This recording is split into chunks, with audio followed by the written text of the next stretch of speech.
మాట్లాడు నో మీరు మీకు అవకాశం ఇచ్చాం, ఇది ఉపయోగించుకోండి. ప్లీజ్ చెప్పండి. ధన్యవాదాలు అధ్యక్ష. చాలా ప్రజల ఆరోగ్య సంరక్షణకు సంబంధించి చాలా ముఖ్యమైన ప్రశ్న అడిగినందుకు ముందుగా డాక్టర్ పార్థసారథి గారిని అభినందిస్తూ అధ్యక్ష, దీని ఇవాళ ఈ కల్తీ విషయంలో అనుకున్న స్థాయిలో పరీక్షలు నిర్వహించడం జరగలేదన్న మాట నేను ఒప్పుకుంటాను అధ్యక్ష. దీనికి ప్రధాన కారణం ఏంటంటే రాష్ట్ర విభజన 2014 జరిగితే ఈ కల్తీ నియంత్రించడానికి ఏ సంస్థ అయితే ఉందో ఇన్స్టిట్యూట్ ఆఫ్ ప్రివెంటివ్ మెడిసిన్, ఇది విభజన 2022లో జరిగింది అధ్యక్ష. దాని తర్వాత ఆ తగిన స్థాయిలో సిబ్బంది లేకపోవడం, 723 సిబ్బంది ఉండాల్సి వస్తే రాష్ట్ర వ్యాప్తంగా 144 మందే సిబ్బంది ఉన్నారు, 579 ఖాళీలు ఉన్నాయి అధ్యక్ష. దీన్ని ప్రధానంగా దృష్టిలో పెట్టుకుని రాష్ట్ర ముఖ్యమంత్రి గారి ఆదేశాల మేరకు ఇప్పుడు 150 నియామకాలు చేపట్టడం జరుగుతోంది. తద్వారా వీటిని పటిష్టపరుస్తున్నాం.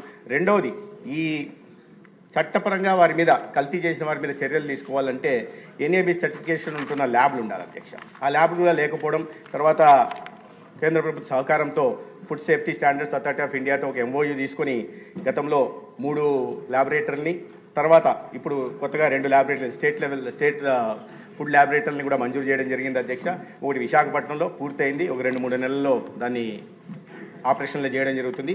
గుంటూరులో కూడా 2-3 నెలలు, అదేవిధంగా తిరుపతిలో కూడా రెడీ అవుతుంది. ఇంకోటి కర్నూలులో ఒక నోటిఫై చేయాల్సింది అధ్యక్ష. గతంలో 2024లో తిరుపతిలో జరిగిన వ్యవహారాన్ని దృష్టిలో పెట్టుకొని కేంద్ర ప్రభుత్వం ఇంకొక ల్యాబ్ను, స్టేట్ లెవెల్ ల్యాబ్ను కూడా తిరుమలకి ప్రత్యేకంగా మంజూరు చేసింది అధ్యక్ష. అది పూర్తి స్థాయి state of the art diagnostic ఎక్విప్మెంట్తో తయారైంది. నెక్స్ట్ మార్చిలో దాన్ని ప్రారంభం చేసే దిశగా కూడా ఉన్నాం అధ్యక్ష. రాష్ట్రం దీనిలో ప్రధానంగా కారణం ఈ ల్యాబ్లు లేకపోవడం, హైదరాబాద్ నుంచి టెస్ట్ శాంపిల్స్ని హైదరాబాద్ పంపాల్సి రావడం, దాని కారణంగా దృష్టి పెట్టలేని విధం. రెండో విషయం, నేను చెప్పినట్టుగా తగిన సిబ్బంది లేకపోవడం. హెడ్ క్వార్టర్స్లో 279 మంది సిబ్బంది ఉండాల్సి వస్తే కేవలం 7 మంది మాత్రమే ఉన్నారు అధ్యక్ష. 272 ఖాళీలు ఉన్నాయి. ఆ ఖాళీలను పూరిస్తున్నాం. దీని మీద ప్రత్యేకంగా దృష్టి పెట్టడానికి కేంద్ర ప్రభుత్వం నుంచి కూడా సహకారం అందుతుంది. 100 కోట్లతో ఈ 5 ల్యాబొరేటరీలని నిర్మించే ప్రయత్నం చేస్తున్నాం. ఈ నిఘాను కూడా పెంచుతున్నాం అధ్యక్ష. నిరంతరం గత 20 నెలలుగా రాష్ట్ర వ్యాప్తంగా తనిఖీలు నిర్వహిస్తున్నాం. దాంట్లో ప్రధానంగా 1093 తనిఖీలు నిర్వహిస్తే దాంట్లో 220లో వాడిన నూనెనే మళ్ళీ వాడుతున్నట్టుగా వచ్చింది అధ్యక్ష. వాటిని కూడా కఠినంగా శిక్షించే విధంగా కోర్టులకు తీసుకెళ్తున్నాం. అదేవిధంగా ఈ చాలా సింథటిక్ ఫుడ్ కలర్స్ వాటిని వాడుతున్నారు. వీటి మీద అవగాహన కల్పిస్తున్నాం, ప్రజల్లో కూడా అవగాహన కల్పిస్తున్నాం.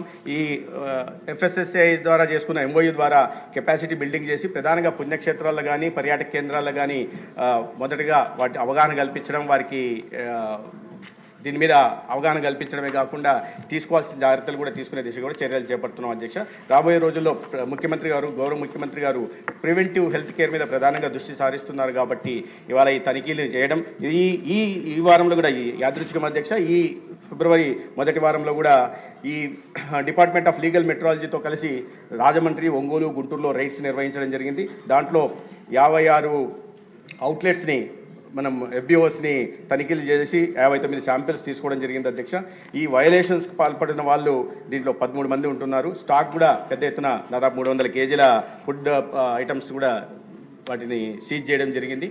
గట్టిగా ఒకవైపు అవగాహన కల్పిస్తున్నాం, రెండో వైపు నిఘా పెంచుతున్నాం, మూడో వైపు రైడ్స్ కూడా చేస్తున్నాం, నాలుగో వైపు వీటికి కోర్టుల ద్వారా శిక్ష పడేలాగా కూడా తీసుకుంటున్నాం అధ్యక్ష. అయితే దీంట్లో ఒకటే విధానం ఏంటంటే మిగతా వాటిలో అంతా పెనాల్టీ వేయడానికి ఉంది. ఒక అన్సేఫ్ ఉంటే వాటిలో మాత్రమే 6 నెలల దాకా జైలు పంపించే అవకాశం ఉంది. దాంట్లో లొసుగును పెట్టుకుని కొంతమంది పాల్పడుతున్నారు. అయితే అటువంటి వారి పట్ల కఠినమైన చర్యలు తీసుకుంటాం అధ్యక్ష. మినిస్టర్ గారు, ఇప్పుడు ఒక విషయం, కొంతమంది మధ్య నేను కలిసినప్పుడు కొన్ని సూచనలు చేశారు నాకు.